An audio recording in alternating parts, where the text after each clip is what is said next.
Coucou tout le monde. Salut, ça fait plaisir de te voir, Olga. Je n'attendais pas à te voir ce matin. On est dans une série de prédications où on traverse Exode, on traverse Nombre. Donc c'est toute une section de la Bible qui raconte comment le peuple de Dieu est sorti d'esclavage en Égypte pour cheminer petit à petit vers le fait d'entrer en terre promise. Il y a beaucoup de choses qu'on peut apprendre. On a parlé de beaucoup de choses à titre personnel. Mais le contexte aussi pour lequel on voulait faire cette série de prédications, c'est qu'on se rend compte de plus en plus que Dieu nous parle par rapport au fait d'aller potentiellement vers l'achat d'un bâtiment, par exemple. Il y aura sans doute d'autres projets comme cela qu'on va être appelés à vivre et à développer en tant qu'Église. Et quand on est tombé sur ce texte, notre texte d'aujourd'hui qui est dans Nombre 10, des versets 29 à 32, vous allez voir, c'est un texte qui parle de toute cette question de comment est-ce qu'on aborde l'unité de l'Église, et l'unité de l'Église au sens, l'Église avec un grand E. Encore une fois, pour donner un petit peu de contexte, donc si vous ne le savez pas, Fireplace est une implantation, une église qui a été en implantation seulement depuis 3 ans. On vient de nommer des anciens, donc techniquement, officiellement, on est une église établie, majeure, adulte, enfin appelez-le ce que vous voulez. Mais on n'est donc plus une implantation d'église, bref, tout juste. Mais on est quand même tout jeune. Et donc on arrive dans une partie du livre de Nombre où on voit Moïse et le peuple qui font face à une question assez intéressante. Et du coup, c'est l'occasion pour nous de nous poser la même question en tant que chrétiens et en tant qu'Église. C'est celle-ci. Est-ce que c'est juste de travailler avec d'autres églises? Et si oui, de quelle manière? Alors c'est intéressant quand on aborde des questions de ce style-là. Je suis très conscient que je scandalise deux types de personnes différentes en même temps, rien qu'en posant cette question. D'un côté, il y a des personnes qui ont vraiment à cœur ce qu'on pourrait appeler la pureté de l'Église. Et qui vont dire, mais attends, on va quand même pas travailler avec des gens qui ont une compréhension tellement différente de la Bible. Et puis, eux là-bas, ils prient Marie. Eux, ils ont un modèle d'Église totalement pas biblique. Eux, ils croient pas au don du Saint-Esprit. Chez eux, c'est trop émotif et l'enseignement est vraiment limite. Non mais attends! Moi, si j'ai rejoint une église qui cherche à être dans l'équilibre des choses, j'ai pas de temps à perdre à faire des choses avec des églises peut-être dont les responsables sont un petit peu limites, ou qui font les choses de façon trop tradie, ou trop moderne, ou trop émotionnelle, ou trop intellectuelle, ou qui parlent trop de choses mondaines, ou qui sont excessivement dans le super spirituel. Et puis, est-ce que Dieu n'a pas demandé à ce qu'on soit en plein accord les uns avec les autres sur ces questions? Et est-ce que Dieu n'a pas dit que l'église est supposée être le pilier et l'appui de la vérité? Si tout ça c'est vrai, alors à quel sens ça aurait même se poser la question de travailler avec d'autres églises? Et puis alors, on a d'autres personnes qui, eux, vont vraiment avoir à cœur l'unité de l'église. Et eux, ils vont être scandalisés par même le fait qu'on puisse poser cette question. Pour eux, c'est une évidence. Mais attends, on va quand même pas faire la fine bouche. Puis on a plus de choses à gagner à faire des choses avec des gens qui ont une approche différente de la nôtre. C'est bien la diversité, ça nous aide à grandir aussi, ça. Puis on a tellement de choses en commun. Pourquoi est-ce qu'on va s'amuser à se diviser? Et puis refuser de travailler avec des gens avec qui on n'est pas d'accord, c'est quand même super orgueilleux, parce qu'on présume qu'on est les seuls à avoir la vérité, et puis mine de rien, si je ne veux pas travailler avec les autres, peut-être que je suis un tout petit peu sectaire. Est-ce que Dieu n'a pas demandé à son Église d'être un comme le Père et le Fils sont un? Donc qu'est-ce que ça veut dire de refuser, admettons, de travailler avec des gens avec qui on n'a pas la même approche? Qu'est-ce que ça veut dire? Et vous savez quoi? Finalement, plus Fireplace se structure et trouve sa place dans le paysage des églises à Paris et en Île-de-France, c'est de plus en plus une question qui va avoir à se poser. Il y a des pastorales à foison qui existent en Île-de-France. Est-ce qu'on se rattache à une de ces pastorales? Il y a des choses qui se font en commun entre les églises. Est-ce qu'on se lance dedans immédiatement on peut prendre même le projet bâtiment. On est assez convaincu qu'un projet de telle ampleur va nous demander de travailler main dans la main, peut-être même de conclure des partenariats très significatifs avec d'autres églises d'une façon ou d'une autre. D'ailleurs, on a même déjà exploré le fait de développer des relations avec certaines églises. On pourrait faire partenariat sur ce genre de questions. On est en train de pousser d'autres portes aussi dans ce sens-là. Donc je veux dire, c'est finalement en fait une question pertinente pour nous en tant qu'Église, dans le stade où on en est aujourd'hui, et donc on pourrait soit essayer d'y répondre nous-mêmes, ou bien on pourrait prendre la parole de Dieu et voir s'il y a de la sagesse de la part du Seigneur lui-même sur ces questions. Et donc, alors qu'on traverse Nombre, on a deux situations en fait. Dans notre texte d'aujourd'hui, alors qu'on suit Nombre dans le récit, mais il y en a un autre où on va sauter 10 chapitres plus loin pour voir qu'en fait, il y a deux situations où d'un coup, le peuple décide de travailler avec d'autres, et une autre situation dans laquelle il décide de ne pas travailler avec d'autres. Et donc, dans ce premier texte, c'est Nombre chapitre 10, des versets 29 à 32. Si vous avez vos Bibles, je vous invite à le prendre, il va aussi être affiché à l'écran.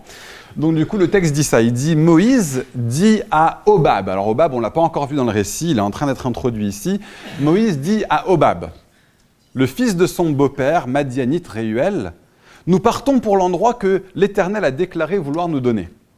Viens avec nous et nous te ferons du bien, car l'Éternel a promis de faire du bien à Israël. » Hobab lui répondit, « Je ne viendrai pas, j'irai au contraire dans mon pays et dans ma patrie. » Et Moïse dit, « Ne nous quitte pas, je t'en prie. Puisque tu connais les endroits où nous campons dans le désert, tu nous serviras de guide. Et si tu viens avec nous, nous te ferons jouir du bien que l'Éternel nous fera. » Donc voilà notre texte aujourd'hui. Et si je peux faire quelques remarques en fait sur ce qui se passe ici, faire ressortir quelques éléments saillants. Première chose que je voudrais dire, c'est que c'est même pas que Moïse accepte que quelqu'un d'autre engage un partenariat avec lui, et puis il y réfléchit, et puis il décide. C'est lui-même qui prend l'initiative. C'est Moïse qui prend les devants et qui propose un partenariat à quelqu'un qui est en train d'affirmer clairement qu'il n'est pas de la même patrie, qu'il n'est pas de la même nation. Et pour cause, notre Hobab, dans cette histoire, c'est un Madianite, fils d'un Madianite, Madianite de père en fils. Il n'est pas israélite, il ne fait pas partie du peuple. Intéressant quand même. Deuxième chose, Moïse ne fait pas que prendre de la part de Hobab. Il s'engage à faire en sorte que le partenariat soit exigeant aussi pour le peuple d'Israël. Si Hobab va avec eux, ils vont devoir permettre à Hobab d'avoir lui aussi sa part avec tout ce qui appartient à Israël. Et que du coup, ce qui appartient à Hobab va être retiré aux Israélites. On n'a pas un petit échange ici. Ce n'est pas juste une transaction commerciale, c'est un partenariat fort avec des ramifications sérieuses. Troisième chose que je veux faire ressortir, c'est que Moïse s'engage à rechercher le bien-être de celui avec qui il fait partenariat. Il ne le fait pas que pour lui-même. Oui, il sait que lui aussi va bénéficier du partenariat, bien sûr. Mais il s'engage à rechercher le bien de notre Hobab, au même titre que le sien. Viens avec nous et nous te ferons du bien. Voilà ce à quoi Moïse s'engage. Et la raison pour laquelle je tiens à faire ressortir tout ça, c'est que je veux montrer qu'on ne peut pas minimiser l'ampleur de ce qui se passe ici. Moïse est en train de dire, il y a quelqu'un qui n'est pas comme nous, qui ne fait pas partie de notre communauté, qui ne fait pas partie de notre église en quelque sorte, mais qui a quelque chose à nous apporter. Et je veux reconnaître que des gens qui ne font pas partie de notre communauté ont des choses à nous apporter. Quelque chose qui nous manque aujourd'hui. Moïse est en train de faire l'aveu, je n'ai pas tout le nécessaire dans la maison, mais je sais que Dieu pourvoit. Parfois à l'extérieur de la maison. Et il est prêt à conclure une alliance avec lui. Il est prêt à travailler avec lui dans une attitude qui va chercher son bien à lui, à Hobab, autant que le sien. Il y a une générosité de cœur chez Moïse, il y a une ouverture par rapport à la différence, une volonté de travailler dans une démarche d'ouverture plutôt que de travailler en vase clos. Alors maintenant, on va regarder un deuxième cas de figure. Dans Nombre 20, des versets 14 à 21. Je crois que les quelques premiers versets ne sont pas sur le PowerPoint. Ouais, donc je vais commencer à lire les quelques premiers versets et puis le texte nous rejoint à l'écran. Nombre 20, des versets 14 à 21. Moïse envoya des messagers au roi d'Édom, encore un étranger cette fois-ci, pour lui annoncer « Voici ce que dit ton frère Israël. Tu sais toutes les souffrances que nous avons éprouvées. Nos ancêtres sont descendus en Égypte, nous y avons habité longtemps. Mais les Égyptiens nous ont maltraités, nos ancêtres et nous. Nous avons crié à l'Éternel et il nous a entendus. Il a envoyé un ange, nous a fait sortir d'Égypte. Nous nous trouvons à Kadesh, ville située à l'extrémité de ton territoire. Laisse-nous passer par ton pays. Nous ne traverserons ni les champs, ni les vignes, et nous ne boirons pas l'eau des puits. Nous suivrons la route royale sans nous en écarter à droite ni à gauche jusqu'à ce que nous ayons franchi ton territoire. Édom lui dit, « Tu ne passeras pas chez moi, sinon je sortirai à ta rencontre avec l'épée. » Et les Israélites lui dirent, « nous monterons par la grande route. Et si nous buvons de ton eau, mes troupeaux et moi, j'en payerai le prix. Je ne ferai que passer avec mes pieds, rien d'autre. » Édom répondit, « Tu ne passeras pas. » Et il sortit à sa rencontre avec un peuple nombreux et puissamment armé. Ainsi, Édom refusa d'accorder à Israël l'autorisation de passer par son territoire et, regardez bien, Israël fit un détour. Alors à nouveau, juste quelques pensées pour faire ressortir ce qui se passe ici. D'abord, contrairement à l'autre texte, on ne parle pas d'un partenariat, d'une alliance, d'un truc de grande ampleur comme ce que Moïse s'apprêtait à conclure avec Hobab. On parle juste d'une petite interaction. Il n'est pas question que les Édomites partagent tout ce qui leur appartient avec Israël, ni l'inverse. Ils veulent juste marcher sur leur territoire et acheter quelques vivres au prix juste en cours de route. C'est tout ce qui est demandé. Tout petit truc. Et un autre truc que je tiens à faire ressortir, c'est que les Madianites étaient un peuple qui était très éloigné d'Israël. Hobab qui était Madianite. Les Édomites, eux, au niveau familial, sont beaucoup plus proches des Israélites. Donc ce n'est pas une question de proximité ethnique qui se joue ici. Ce n'est pas ça qui est en jeu. Les Israélites, c'était des cousins très proches des Israélites. Les Édomites, c'est ceux qui descendaient d'Ésaü, le frère de Jacob, Jacob qui était le dernier des grands patriarches qui a fondé le peuple d'Israël. Et donc du coup, il faut qu'on se pose la question, qu'est-ce qui fait que dans un cas, Moïse travaille pour créer une vraie relation de partenariat avec Hobab le Madianite, mais qui ne fait pas la même chose avec Édom. Avec Édom, il finit par ne même pas marcher sur leur territoire. Ce n'est pas comme s'il cherche le conflit avec Édom. Je ne suis pas en train de dire, soyons des chrétiens qui cherchent du conflit avec d'autres chrétiens. Il est courtois avec eux, il est amical, il est respectueux, mais il décide finalement de ne pas travailler avec eux. Avec Hobab, il va plus loin. Il lui dit « Viens avec nous, nous te ferons du bien ».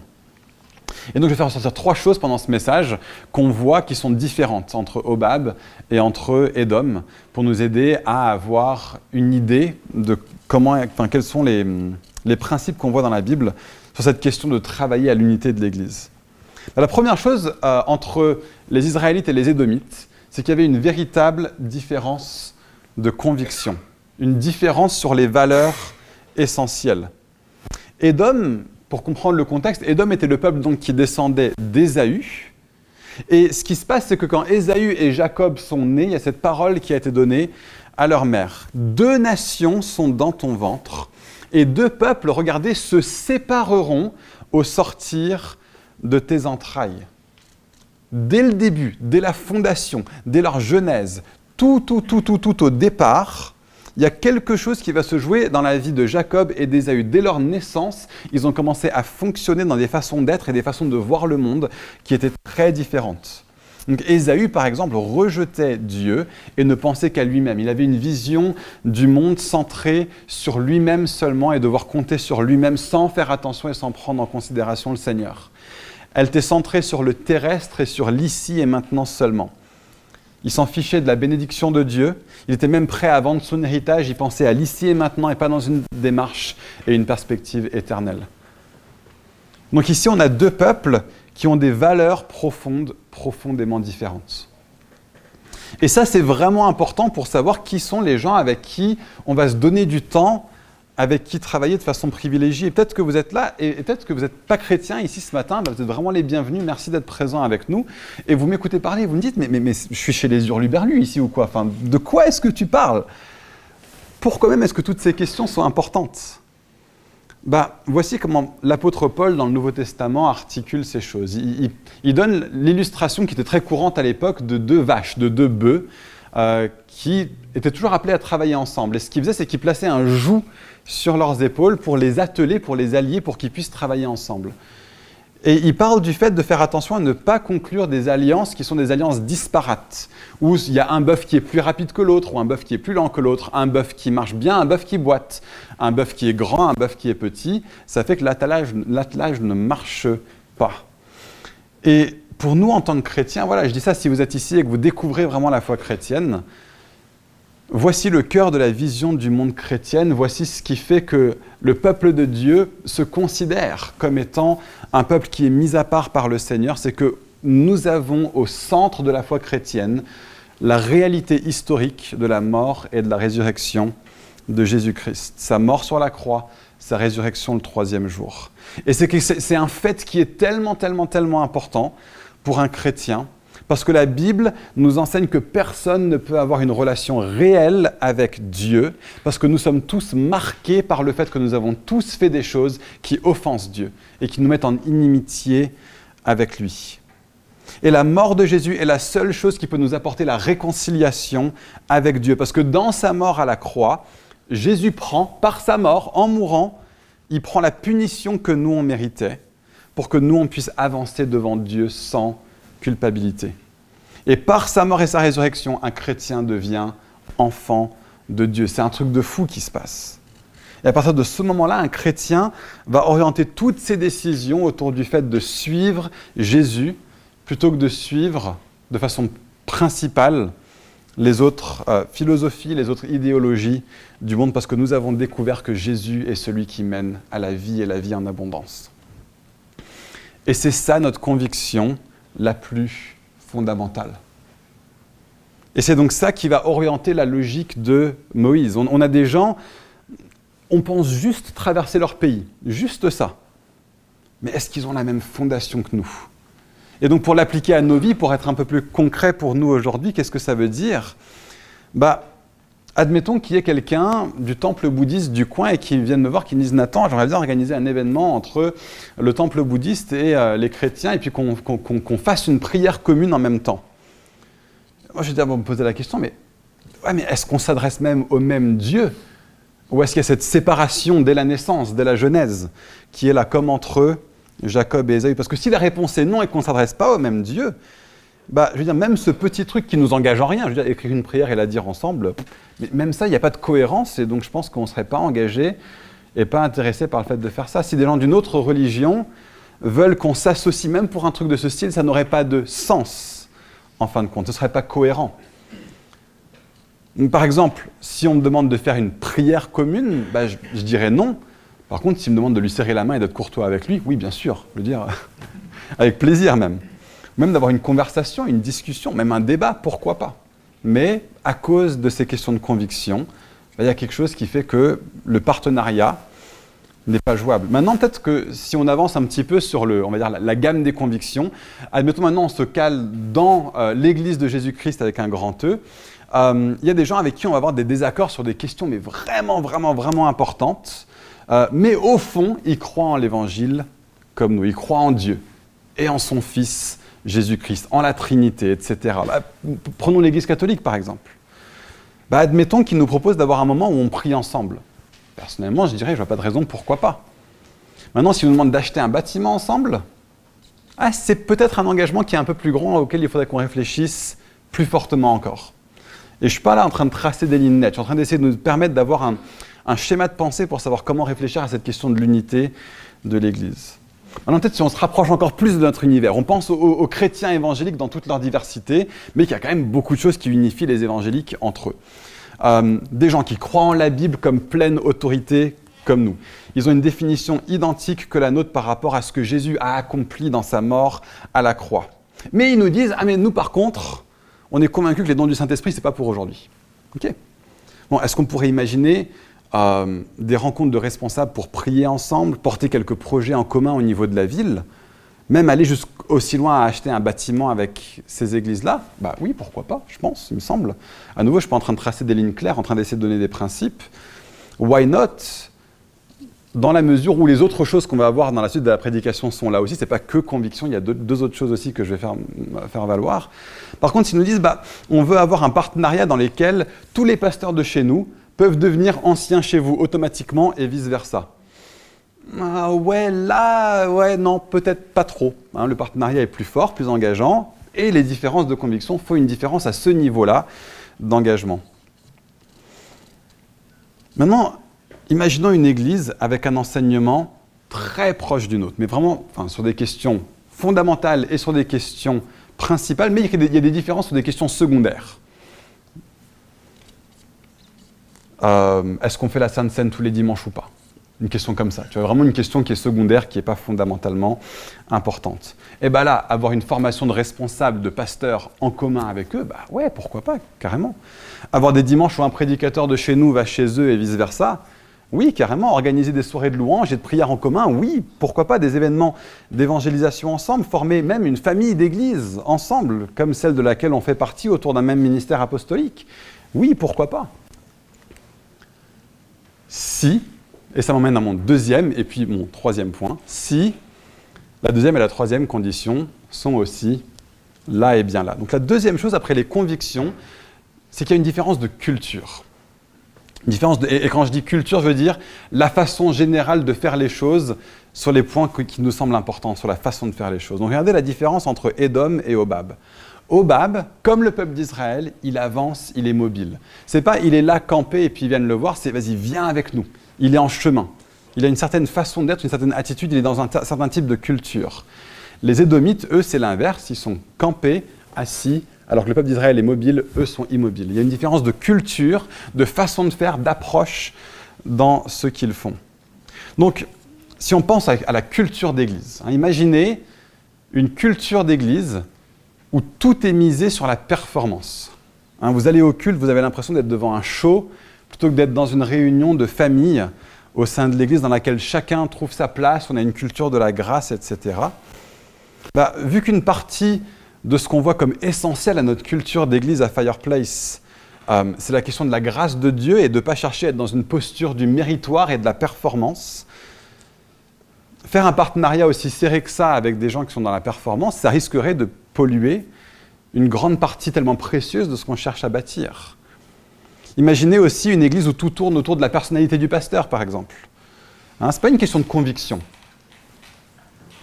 C'est pas une question de conviction. On peut avoir la même théologie, mais une approche différente au niveau de la façon d'exercer le ministère. Ce qui se passe, c'est que dans ces contextes-là, ça peut conduire à être une église où des gens ne sont pas amenés à prendre responsabilité pour leur propre foi et où tout le monde, finalement, est infantilisé. Ça donne des églises où les gens pensent venir pour Jésus, mais en fait, ils sont conduits à vivre leur foi à travers le super-pasteur.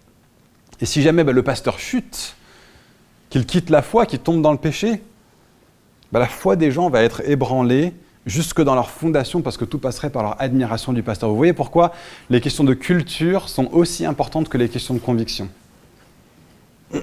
Troisième cas de figure, imaginez une organisation, parce que les partenariats, ce n'est pas qu'avec des églises, ça peut aussi être avec des organisations qui organisent plein d'événements en dehors de l'église, qui cherchent à drainer des gens qui sont investis dans une église pour les saturer d'événements X ou Y, sans que ce soit rattaché à une communauté qui a des responsables qui peuvent assurer l'autorité spirituelle et qui peuvent faire un travail sur le long terme. Là, vous allez avoir une culture de chrétiens qui papillonnent, en fait, qui vont d'un truc à un autre sans jamais s'ancrer. Ils ne s'ancrent pas dans une communauté dans laquelle ils développent des relations et dans lesquelles ils sont conduits à grandir de façon authentique. Et c'est pour ça que l'église locale est tellement importante et qu'on veut que l'église locale soit au centre. Et à nouveau, ce n'est pas une question de conviction. Ces organisations-là peuvent avoir la même théologie que nous, mais au niveau de la culture, il y a une culture du papillonnage qui est là. À nouveau, je vois un vrai risque. Dernier cas de figure, imaginez cette fois-ci non pas une église ou une organisation, mais un prédicateur sur les réseaux sociaux qui met tout l'accent sur l'émotionnel sans l'ancrer dans la théologie saine, ou au contraire, un prédicateur qui enseigne sur les réseaux sociaux, qui enseigne une théologie géniale mais profondément sèche et qui rend les gens orgueilleux parce qu'ils savent beaucoup de choses, mais leur connaissance est le type de connaissance qui les conduit à mépriser leur prochain plutôt qu'à aimer leur prochain. Ou à voir leur relation avec Dieu uniquement à travers le filtre de la connaissance plutôt que la relation vivante qui est mise en pratique dans le concret d'une démarche d'amour les uns envers les autres et envers Dieu. Vous voyez, ça c'est des questions de... Quand je dis culture, c'est ce genre de choses-là que je parle. Toutes ces différences, ce n'est pas des différences autant au niveau de la théologie, des convictions, des doctrines, c'est des différences de culture. Plus les différences de culture vont être grandes, plus ça va être compliqué de travailler de façon forte ensemble. Par contre, si au niveau des convictions et au niveau de la culture d'église, les choses matchent, on peut vraiment imaginer, pourquoi pas, développer de plus en plus de choses en commun. Si, et ça m'amène à mon troisième et en vrai avant-dernier, mais on va dire dernier point, parce que j'ai encore des trucs à dire après, mon troisième point qui est celle des différences de caractère. Conviction, culture, caractère. S'il y a des défaillances au niveau du caractère, en particulier chez des responsables d'église ou responsables d'un groupement ou d'une organisation, on ne peut pas imaginer développer un vrai partenariat sur des choses sérieuses. Parce que le caractère est tellement fondamental à pouvoir avancer de façon saine et paisible dans les mêmes choses. Donc, quand on dit caractère, c'est un mot très vaste, on pourrait donner plein de définitions différentes. Je vous en propose une ce matin, je suis sûr qu'on pourrait tracer les lignes de façon un petit peu différente, mais une façon que je trouve fructueuse pour parler de qu'est-ce que c'est que le caractère, c'est, je le résume à 3 vertus principales: l'humilité, l'intégrité et la fiabilité. Je peux vous garantir, si vous avez ces 3 choses-là, ça donne un caractère chrétien qui est mature. Mais s'il manque une de ces 3 choses-là, c'est autre chose que du caractère chrétien mature. Donc on va commencer avec l'humilité. L'humilité, c'est ce qui fait la distinction entre un caractère qui ressemble à Christ et un caractère qui est éloigné de Christ. Donc ici, typiquement, c'est ce qui manque à Édom. Édom, l'intégrité, pourquoi pas? Au moins, ils annoncent leurs intentions. Et la fiabilité, ils semblent très clairs et très prêts à aller jusqu'au bout. Pas de souci sur l'intégrité et la fiabilité. Par contre, c'est l'humilité qui manque à Édom. Ils sont dans une posture de vouloir prendre plutôt qu'une culture de vouloir échanger. Ils ont cet orgueil de ne pas laisser les Israélites passer sur leur terre. Les amis, dans la Bible, l'humilité, c'est la racine de tout le caractère chrétien. Et l'inverse de l'humilité, c'est l'orgueil. Et dans la Bible, c'est l'orgueil, et dans l'histoire d'Adam et Ève, c'est l'orgueil qui a conduit à la chute. Adam et Ève ont eu l'orgueil de penser qu'ils pouvaient désobéir à Dieu. Ils ont eu l'orgueil de vouloir même être l'égal de Dieu. Et la Bible dit que Dieu s'oppose aux orgueilleux, mais il fait grâce aux humbles. Donc quelqu'un qui manque d'humilité, on ne peut pas travailler de façon proche avec, comme Moïse comptait le faire avec Hobab. Et quand ils ont vu que le caractère selon Dieu manquait chez les Édomites, ils n'ont pas cherché à insister, ils ont fait le tour, plutôt que de passer à travers Édom. Deuxièmement, l'intégrité. L'intégrité, c'est quoi? L'intégrité, c'est la densité de ton bon caractère. Donc, je peux être très humble quand je suis devant toi. Mais dès que tu as le dos tourné, mais l'intégrité, ça va faire que si je suis devant toi, mon caractère est comme il est. Et quand je ne suis pas devant toi, mon caractère est comme il est. Je parle de la densité de ce bon caractère chrétien. Je peux avoir de l'humilité quand tout tourne rond pour moi, quand tout va bien. Mais dès que la vie me met dans son blender, comme la vie arrive très bien à le faire souvent, qui commence à me secouer, est-ce que j'ai toujours cette humilité à ce moment-là? C'est ça, l'intégrité. Je suis prêt, admettons, à ne pas me mettre en avant au quotidien, dans mon travail, à ne pas jouer des coudes avec mes collègues, quand tout va bien pour moi. C'est facile pour moi d'avoir cette attitude-là.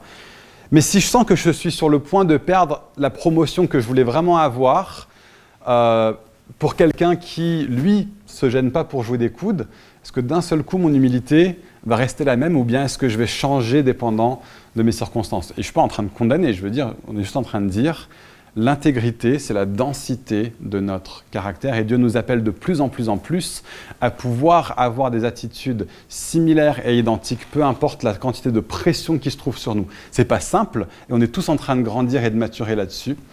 Mais si on veut avoir une définition du caractère et de ce qu'on devrait pouvoir rechercher chez les gens, ayons une bonne vision de l'intégrité. L'intégrité, c'est la différence entre le gâteau au chocolat et le moelleux au chocolat. Mais si tu les attaques avec le couteau, qu'est-ce qui se trouve au milieu? Quelle est la densité de ce gâteau? Il y en a un qui reste le même, l'autre s'écroule. Ça donne faim, hein? Je vais accélérer pour qu'on puisse aller manger. Troisième chose.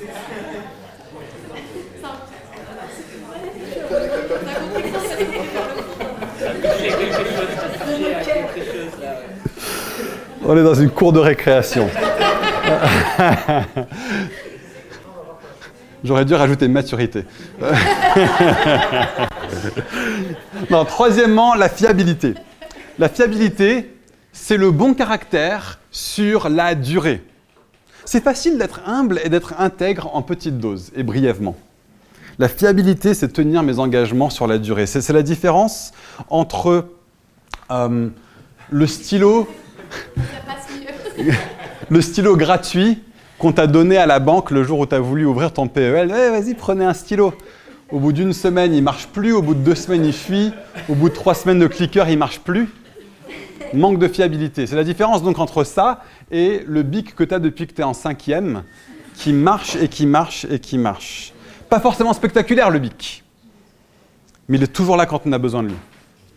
Les amis, si on se rend compte que le caractère n'est pas au rendez-vous, avec humilité, intégrité et fiabilité, alors on ne peut pas avancer avec des vrais partenariats avec d'autres églises. Surtout si le souci de caractère se trouve au niveau du ou des responsables de l'église. Alors maintenant, imaginez un cas de figure, qu'on ait un cas de figure non pas comme Édom, qui, oui, bien qu'il était de la famille rapprochée d'Israël, au niveau physique, était quand même vraiment éloigné au niveau des convictions, de la culture et du caractère, mais plutôt qu'on ait un cas de figure comme Hobab, ok, pas de souci au niveau conviction, culture, caractère. Et vous savez quoi, des églises comme ça, en France, il y en a beaucoup, et c'est génial, et gloire à Dieu, et merci Seigneur. Je n'arriverai même pas à dire combien il y en a qui existent, je n'ai pas cette connaissance extensive du monde évangélique. Mais il y a un dernier truc que je remarque chez Hobab, qui n'est pas présent chez Édom. C'est que même si sur papier, les Édomites ont plus de liens de famille avec les Israélites que ne l'ont les Madianites, dans le cas de Hobab, lui a une vraie relation existante avec Moïse. Il est le fils de son beau-père. Ils se connaissent, ils ont l'habitude de se connaître. Et vous savez quoi ? Moment d'honnêteté, peut-être un coup de gueule ou catharsis, je ne sais pas, mais des emails de la part de personnes qui sont, semble-t-il, très chouettes au niveau de leurs convictions, de leur culture, de leur caractère, et qui proposent qu'on s'inscrive à un événement donné ou qu'on fasse de la pub pour une conférence donnée ou qu'on organise un truc ensemble. On en reçoit tellement souvent, c'est hallucinant comment les boîtes mail des responsables évangéliques sont spammées de trucs comme ça. Et en vrai, avec Kevin et David et moi, en général, on ne donne pas souvent suite à ce genre de choses. Parce que ce qu'on voit dans la Bible, et surtout dans le Nouveau Testament, de plus en plus, mais déjà dans l'Ancien Testament comme dans ce texte, le partenariat se vit dans le contexte de relations. De relations. On ne va pas s'amuser à juste aller participer à tout, parce qu'on a besoin d'être un minimum focalisé sur la vision que Dieu nous a donnée. Et donc, si Dieu nous permet d'avoir des églises avec qui il y a une relation qui se tisse, et il y en a, et de plus en plus, et c'est génial, et on veut travailler dans ce sens-là, et à vivre des choses ensemble, à aller quelque part, des gens avec qui on va pouvoir dire « Hey, tu sais quoi, comme Moïse l'a dit avec Hobab, cette partie-ci de la région, tu la connais mieux que nous. Tu as des choses à nous apporter. » Et eux, à l'inverse, vont pouvoir nous dire « Et ça, cette partie-là de la région, tu la connais mieux que nous. » Quand je dis partie de la région, ça peut vouloir tout dire. Ça peut être tu es plus avancé au niveau de la louange, ou ce que tu fais avec les enfants, c'est plus avancé, ou vous avez une meilleure organisation, vous savez travailler en équipe, ou quoi que ce soit dans lesquels les églises peuvent travailler ensemble. Il y aurait toutes sortes de domaines sur lesquels on peut faire des partenariats. Et plus les relations se développent entre nous et d'autres églises, plus on va pouvoir aller loin dans ce genre de choses. Et vous savez quoi, dans un sens, on vit déjà une partie de cette réalité, même depuis la fondation de Fireplace, et ça va de façon croissante, c'est qu'au sein de notre famille d'église, déjà au sein de Newground, il y a de plus en plus de relations qui se créent, des relations qui se tissent à travers des rencontres de responsables qu'on fait en commun. Juste à l'Ascension, on a 120 responsables de toutes les églises Newground qui vont s'y retrouver. Je pense qu'on est 12 de Fireplace à y aller. À travers la visite de référents apostoliques comme John, quand il est venu imposer les mains. Et avant, on a voulu qu'il vienne plusieurs fois avant, que nous on aille chez lui aussi, parce que l'importance des relations est fondamentale pour qu'il y ait partenariat. Le fait de faire une formation en commun, qui s'appelle l'Académie. On a des liens assez privilégiés qui se tissent entre ces églises en France et en francophonie, et même au-delà. Je veux dire juste, pour vous donner un ordre d'idée de que c'est une réalité qui est vraiment en train de grandir. Est-ce que je peux juste demander à ceux d'entre vous qui sont ici dans la pièce de lever la main si vous connaissez au moins une personne qui est dans une église Newground d'autre part en France? C'est quand même pas mal, hein? Je veux dire, c'est quelque chose, et ce qui est cool, c'est que c'est quelque chose qui est appelé à devenir le cas de plus en plus en plus. Mais on veut permettre que ça aille donc plus loin. Mais pas seulement entre les églises Newground, donc au niveau national, mais aussi juste au niveau régional, avec des gens qui ne font pas partie de la même famille d'églises que nous. Des gens qui cochent des cases au niveau conviction, culture et caractère. On veut tisser de plus en plus de liens avec d'autres églises. Et donc j'arrive à la fin du message, et en fin de compte, peut-être que vous vous posez la question, mais Nathan, pourquoi tu nous as parlé de ça pendant une demi-heure ou plus? C'est quoi le sens finalement pour moi de cette prédication? Il y a deux raisons. La première raison, c'est une raison collective. La deuxième raison, c'est une raison personnelle. Au niveau collectif, au niveau de nous en tant qu'Église, on a senti, par exemple, au niveau de notre projet bâtiment, que Dieu nous a déjà demandé de frapper à quelques portes au niveau du fait de faire des partenariats avec d'autres églises. Et on sait que pour certaines personnes, ça peut être quelque chose qui est vraiment inquiétant. Et donc on voulait prendre le temps, alors qu'on traverse l'histoire de Moïse et de Hobab, de montrer que c'est biblique de vouloir tisser des liens parfois très forts avec des gens qui ne font pas partie de notre communauté. Mais aussi, depuis l'histoire d'Édom, qu'on n'allons pas le faire sans mettre en œuvre des critères assez clairs. Le fait qu'on dise, voilà en gros quels sont les critères, le but de dire ça ce matin, c'est que j'espère que ça peut aider les personnes qui se sentent inquiétées par ce genre de démarche, d'être plus en paix avec le fait de chercher à tisser des relations avec d'autres églises en vue d'explorer si ces trois critères sont bien là. Conviction, culture, caractère. Et que ça vous aide à voir dans quelles conditions on peut imaginer vivre des partenariats aussi forts même qu'acheter un bâtiment ensemble, pourquoi pas, si Dieu nous le permet. Ou avoir des dimanches, par exemple, où il y a un des responsables de chez eux qui vient prêcher ici, un des responsables de chez nous qui va prêcher chez eux le même dimanche, quelque chose comme ça. Ou d'organiser des événements en commun, why not, des choses comme ça. C'est important que nous ne soyons pas une église qui fonctionne en vase clos, à la fois au niveau de notre famille d'églises apostoliques, mais aussi au sein de l'univers chrétien plus large de notre ville, dans laquelle Dieu nous a placés, et qu'on sache quels critères appliquer pour ça. C'était la première raison pour laquelle je sentais que c'était juste de prêcher depuis ce texte sur Hobab ce matin et qu'on parle de ça. La deuxième raison, elle est plus individuelle, plus personnelle. C'est qu'à titre individuel, à titre personnel, dans le monde dans lequel on vit, on va tous être appelés à avoir une interface avec le reste du monde chrétien. Je veux dire, à l'âge d'Internet, c'est impossible que ce ne soit pas le cas. Et l'exemple de Hobab nous invite à non pas avoir une attitude d'inimitié envers les autres chrétiens et de repli sur nous-mêmes, mais plutôt une attitude de générosité, une attitude d'ouverture. Et peut-être que vous êtes dans la catégorie des personnes qui vont très vite être critiques de tout ce qui est différent, même un tout petit peu différent. Mais peut-être, et je pense que c'est le cas pour plus de personnes, à cause de la mentalité d'ensemble qu'on a dans une culture pluraliste comme celle de la France au XXIe siècle, c'est que ce qui manque, c'est pas cette attitude de générosité, ça l'est pour certains, mais pour la majorité, il me semble que ce qui manque, c'est le discernement, ou ce qui peut manquer, ou ce qui est appelé à grandir plus, c'est le discernement. Ce passage et l'exemple d'Édom nous appellent à avoir du discernement. Discernement, par exemple, par rapport à tout ce qui traîne sur Internet. Les amis, et là, c'est vraiment le berger qui s'adresse aux brebis. Il y a une quantité faramineuse de choses sur Internet qui sont d'une pauvreté, mais d'une pauvreté extrême au niveau biblique, au niveau théologique, et à tel point que c'est vraiment, vraiment, vraiment alarmant. Il y a une clé, juste, ce n'est pas parce qu'une plateforme est grande que c'est forcément vrai. Pas non plus parce qu'une plateforme est grande que c'est faux d'ailleurs, ni parce qu'une plateforme est petite que c'est faux, mais souvent on fait le lien à « il a tel nombre de followers », ce qui dit que ça doit forcément être vrai.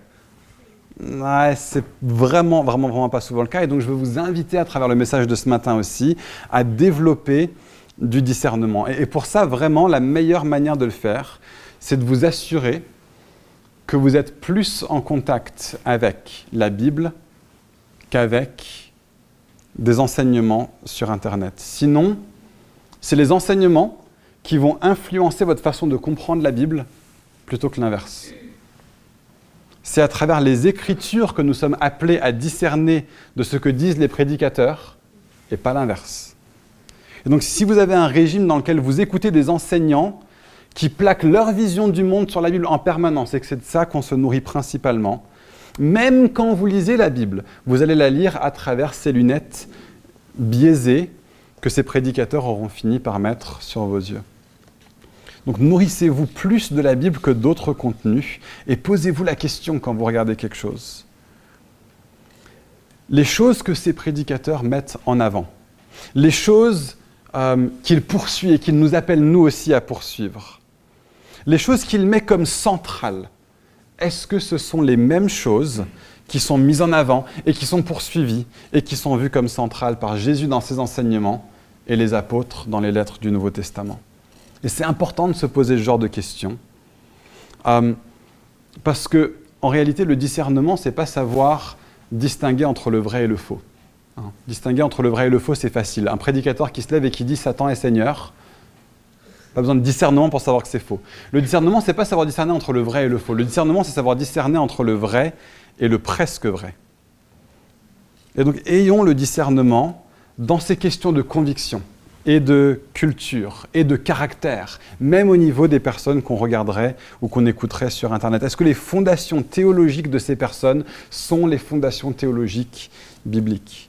Est-ce qu'ils développent et valorisent une culture d'Église qui met en avant les relations entre les personnes de l'Église, le corps de Christ que l'Église forme ensemble, l'équilibre? Est-ce qu'ils mettent en avant une vie pratique vécue dans la simplicité de la suivance de Christ? Et puis au niveau du caractère, est-ce qu'ils sont une démonstration d'humilité, d'intégrité et de fiabilité?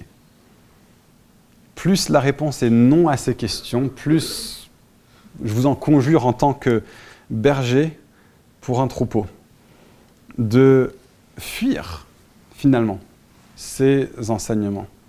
Si la réponse est non à ces questions, faites comme Israël a fait vis-à-vis du territoire d'Édom. Il a fini par le contourner et par ne même pas le traverser.